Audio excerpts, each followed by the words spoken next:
Olá, vamos conversar hoje sobre um assunto que, olha, é fundamental, mas muitas vezes a gente acaba deixando de lado ou entendendo meio torto: a batalha espiritual, pela perspectiva do teólogo Charles Kraft. É uma análise que vale a pena conhecer. Então, vamos mergulhar nisso. E a discussão toda começa com essa pergunta, que parece simples, mas define tudo. O mundo espiritual é real? Porque, dependendo da resposta que a gente dá para isso, todo o resto muda de figura. Para a gente entender bem o pensamento dele, nosso papo vai seguir 4 pontos principais. Primeiro, vamos ver por que essa realidade espiritual é tão ignorada. Depois, o exemplo que o próprio Jesus deixou para a gente. Aí, a missão que a igreja recebeu e, por fim, como encontrar o equilíbrio nessa história toda. Então vamos lá, começando pelo primeiro ponto. Para Kraft, a grande questão, a raiz do problema, está num choque de visões de mundo. E aqui a gente vê esse contraste de forma bem clara. De um lado, nosso pensamento ocidental, que tende a agir como se a dimensão espiritual não existisse, né? É algo meio que deixado de lado.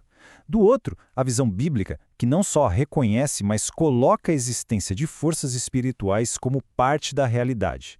É um conflito direto.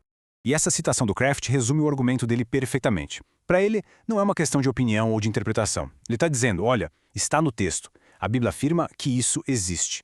Ignorar isso seria como ler um livro pulando vários capítulos importantes.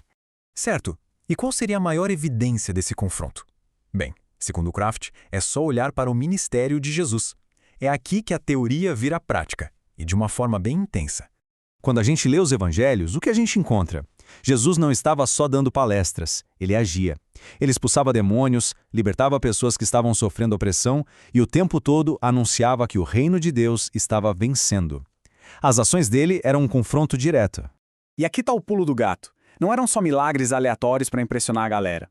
Cada cura, cada libertação era um sinal. Era como se Jesus estivesse fincando uma bandeira e dizendo: o reino de Deus chegou e ele está avançando sobre o território do inimigo. Isso nos leva, naturalmente, ao próximo passo. Se Jesus começou esse trabalho, a pergunta é: terminou com ele?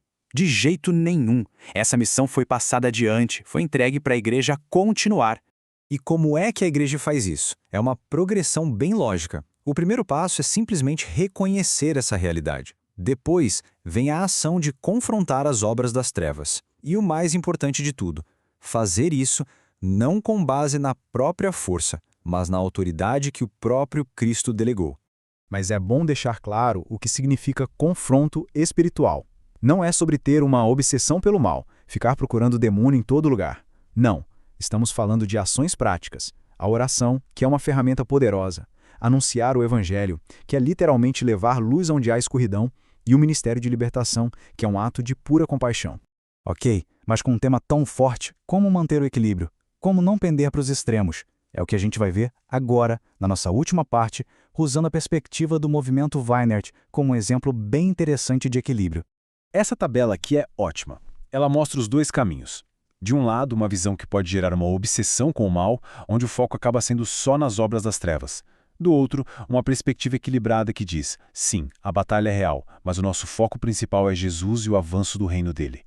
O centro da história não é o inimigo, é Cristo. E essa frase, ela amarra tudo. A grande virada de chave é entender que a gente não luta para obter a vitória. A gente luta a partir da vitória. A vitória final já foi conquistada por Cristo. Nós, como igreja, temos o privilégio de participar e manifestar essa vitória aqui e agora. Então, a grande conclusão de toda essa análise é essa. A nossa posição não é de medo, mas sim de autoridade.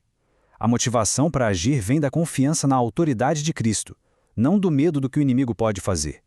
É uma mudança de mentalidade que transforma tudo. E para a gente fechar, fica essa pergunta no ar. Se essa batalha espiritual é uma realidade, e se a vitória já está garantida em Cristo, de que forma essa certeza muda o jeito que a gente encara os desafios? Não só as grandes coisas, mas os problemas do dia a dia. Fica aí a reflexão.